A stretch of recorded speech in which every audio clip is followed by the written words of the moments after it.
जय श्रीराम श्रीमते रामानुजाय नमः। अस्मद्गुरुभ्यो नमः।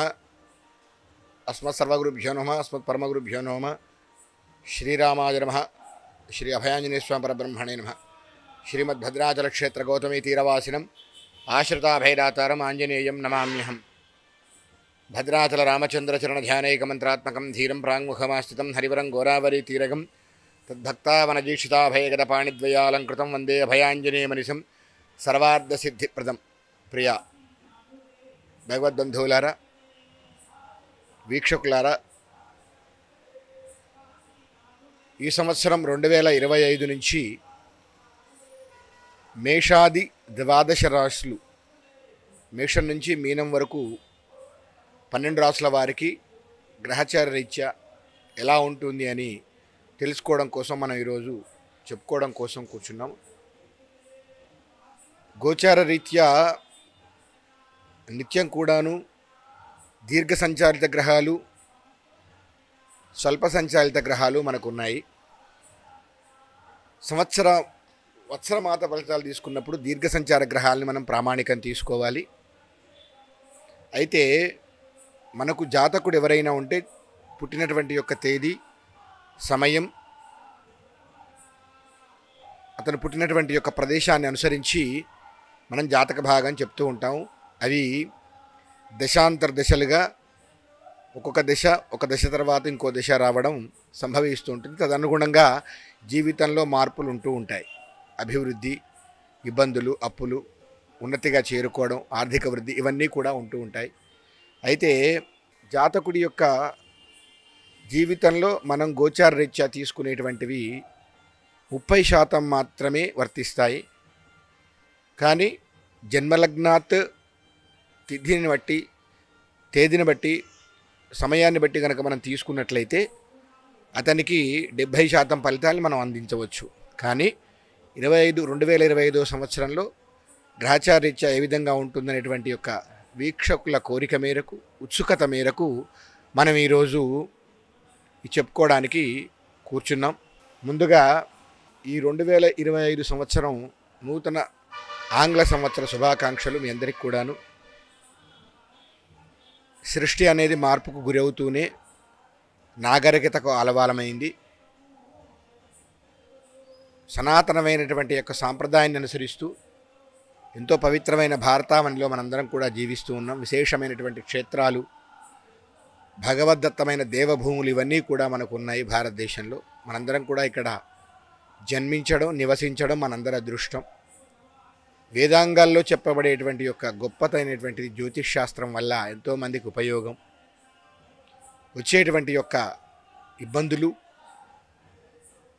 ఇవన్నీ కూడా తెలుసుకోవడం ద్వారా మనం నివారణ చేసుకోవచ్చు. ఇకపోతే ఈ 2025 సంవత్సరం దీర్ఘ సంచార గ్రహాలైనటువంటి యొక్క గురువు, శని, రాహుగ్రహం, ఇవన్నీ కూడా మారుతున్నాయి, 3 గ్రహాలు. తద్వారా మేషరాశి వారికి ఎలా ఉంది? ద్వాదశ రాశుల్లో ముందుగా చెప్పుకోదలసింది మేషరాశి. ఈ మేషరాశి వారికి ఎలా ఉంది? ఈ 2025 మే 15 వరకు కూడాను గురుబలం ఉంటుంది వీళ్ళకి. వృషభ రాశిలో గురువు ఉంటాడు. తదనంతరం 15 మే 2025 నుంచి మిథునంలోకి వెళ్తాడు. తృతీయ గురువు అంత యోగకారకుడు కాడు. ద్వితీయంలో ఉన్న గురువు వల్ల, కుటుంబ స్థానంలో ఉన్న గురువు వల్ల ఇన్ని రోజులు ఎంతో చక్కటి ఫలితాలను అందుకున్నారు. ఆ తర్వాత శనిగ్రహం వీళ్లకు ఒక 2.5 సంవత్సరాల నుంచి ఏకాదశంలో విశేషంగా యోగించి ఉంది. వీళ్లకు మార్చి 30, 2025 నుంచి ఏకాదశం నుంచి మారి ద్వాదశం అనగా వ్యయస్థానంలోకి, అనగా ఏలినాటి శని ఆరంభమవుతోంది.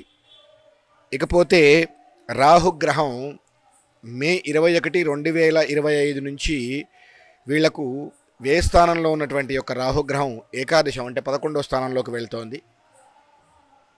ఈ విధంగా చూసుకున్నట్లయితే మేషరాశి వారికి 2025 విశేషంగా యోగిస్తుంది. ఎందుచేత అంటే ఏలినాటి శని ప్రారంభమవుతోంది కదా అని చెప్పేసి అనుకొని భయపడుతూ ఉంటారు. ముందుగా ఏలినాటి శని గురించి మనం తెలుసుకుందాం క్లుప్తంగా. శని అనేటువంటి గ్రహం కర్మకారక గ్రహం. మనం ఏం చేస్తాడో మనకు అదే ఇస్తాడు ఆయన.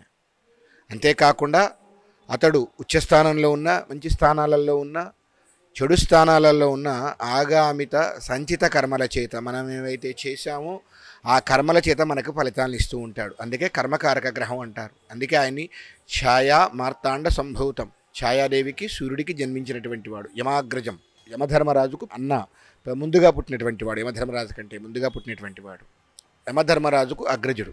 కనుక వ్యయస్థానంలో శని ఎప్పుడైతే ఆరంభమవుతుందో మనకు మార్చి 30 నుంచి 2025 నుంచి మేషరాశి వారికి ఏలనాటి శని ప్రారంభమవుతోంది. తద్వారా ఏ స్థానంలో శని ఆరంభం అవడం వల్ల అనవసర ధన వ్యయం, వృత్తి ఉద్యోగాలలో మార్పులు రావడం, బంధుమిత్రులతోని విరోధము, మాట పట్టింపులు, పనిచేసేటువంటి వ్యాపార స్థలాలలో, ఉద్యోగాలలో మార్పు రావడం జరుగుతూ ఉంటుంది వ్యయస్థానంలో. అంతేకాకుండా అనారోగ్య సూచనలు ఇవన్నీ కూడాను మనకు సంభవిస్తూ ఉంటాయి ఏలినాటి శని ప్రారంభమైనప్పటి నుంచి. కానీ ఏలినాటి శని సమయంలో మనకు అత్యంత యోగించేటువంటి గ్రహం గురుగ్రహం. ఆ గురుగ్రహం మనకు 2025 జనవరి నుంచి మే 15 వరకు దాదాపు 5 నెలలు మనని ఆ గురువు బలం వల్ల ద్వితీయ స్థానంలో వృషభ రాశిలో ఉండడం వల్ల గురువు ఏలినాటి శని యొక్క ప్రభావాన్ని తగ్గిస్తాడు. కనుక ఈ 5 నెలలు కూడాను మేషరాశి వారికి ఏలినాటి శని ఫలితాలు అంతగా ఇబ్బంది ఉండదు. ఆ తరువాత రాహుగ్రహం మే 21, 2025 నుంచి మారుతుంది. రాహుకేతు గ్రహాలు ఛాయాగ్రహాలు, ఇవి అపసవ్య దిశలో తిరుగుతూ ఉంటాయి. గత 18 నెలల నుంచి కూడా వీళ్లకు మేషరాశి వాళ్లకు వ్యయస్థానంలో రాహు ఉండి అనారోగ్య సూచనలు, అనవసరపు ఆలోచనలు, నీచజన సాంగత్యం, వ్యసనాలు ఇవన్నీ కూడా సంభవించాయి. కానీ ఎప్పుడైతే ఏకాదశంలోకి రాహు వెళ్ళిపోతాడో ఏకాదశంలో ఏ గ్రహం ఉన్నా అద్భుతంగా యోగిస్తుంది. కనుక ఏలినాటి శని ఆరంభమైన 15 మే తర్వాత గురుబలం తగ్గినప్పటికీ రాహు యొక్క ఏకాదశి సంచారం వల్ల మేషరాశి వారికి చాలా యోగవంతమైన కాలం. కానీ నిత్యం కూడాను గురుబలానికి బృహస్పతి అనేటువంటి గ్రహాలకు అత్యంత ముఖ్యమైనటువంటి వాడు, దేవతలకు ఆచార్యుడైనటువంటి యొక్క బృహస్పతి గ్రహం అనుగ్రహం ఉన్నట్లయితే అందులో ద్వితీయ స్థానంలో కుటుంబ స్థానంలో గురువు ఇన్ని రోజులు కూడాను చక్కగా బంధుమిత్రుల కలయిక, సంపద, చేసే వృత్తి వ్యాపారాలలో ధన సమృద్ధి, చక్కటి ఆలోచనలు, సాంప్రదాయాన్ని అనుసరించేటువంటి యొక్క విశేషం, అవకాశం, భగవంతుడి యొక్క అనుగ్రహం ఇవన్నీ కూడా మనకు లభించాయి. ఎప్పుడైతే తృతీయ స్థానంలో గురువు వస్తాడో అంతగా యోగించడు. దానికి తోడు అనారోగ్యాన్ని కొంత అనారోగ్యాన్ని కలిగిస్తూ ఉంటాడు ఆయన. కనుక మే 15 తర్వాత మేషరాశి జాతకులు విశేషంగా ప్రతి గురువారం ఆంజనేయ స్వామి వారి ఆలయానికి వెళ్ళి ఆవు నెయ్యితో చక్కగా దీపారాధన, 16 ప్రమిదలలో ఆవు నెయ్యితో దీపారాధన, 16 ప్రదక్షిణాలు చేసి స్వామికి పసుపచ్చటి అరటిపళ్ళు సమర్పించి అర్చన చేయించుకొని వచ్చినట్లయితే గురుబలం లభిస్తుంది.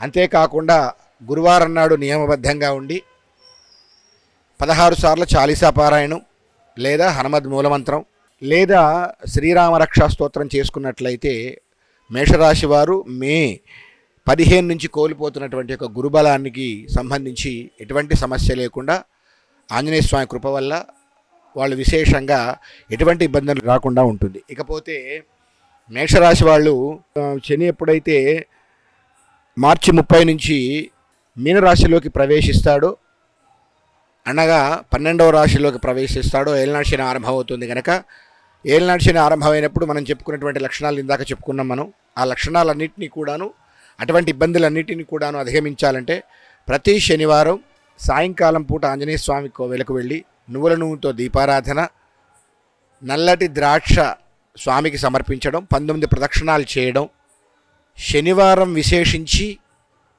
ఉపవాస దీక్ష చేయడం లేదా 19 సార్లు చాలీసా పారాయణం చేయడం, ఇవన్నీ చేసుకున్నట్లయితే, లేదా శనికి నిత్యం క్షుధార్తాయ అంటారు, నిత్యం కూడా ఆకలిగా ఉంటాడు ఆయన.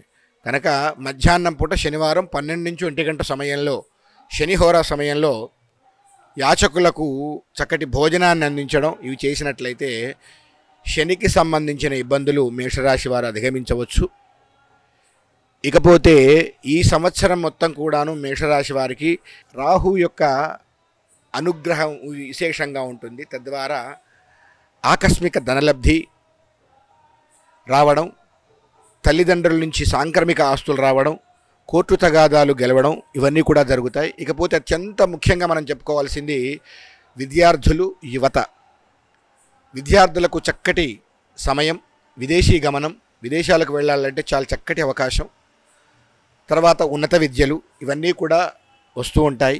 యువతకు చక్కగా వాళ్ళు చేసేటువంటి ప్రారంభించేటువంటి వ్యాపారం కానీ ఉద్యోగం కానీ దృఢ సంకల్పంతో కనుక చేసినట్లయితే చక్కగా సిద్ధిస్తుంది. ఏలినాటి శనిలో విశేషించి రాజయోగాన్ని పొందిన వాళ్ళు ఉన్నారు, వివాహాలు అయిన వాళ్ళు ఉన్నారు, ఉద్యోగాలు పొందిన వాళ్ళు ఉన్నారు, లేదా చక్రవర్తులుగా ఉన్నవాళ్ళు బికారులైన వాళ్ళు ఉన్నారు, పెద్ద పెద్ద వ్యాపార రంగంలో నిపుణులైనటువంటి వాళ్ళు రోడ్డు మీదకి వచ్చిన వాళ్ళు ఉన్నారు. కనుక ఏలినాటి శని అందరినీ యోగించదు, అందరికీ చికాకు చేయదు.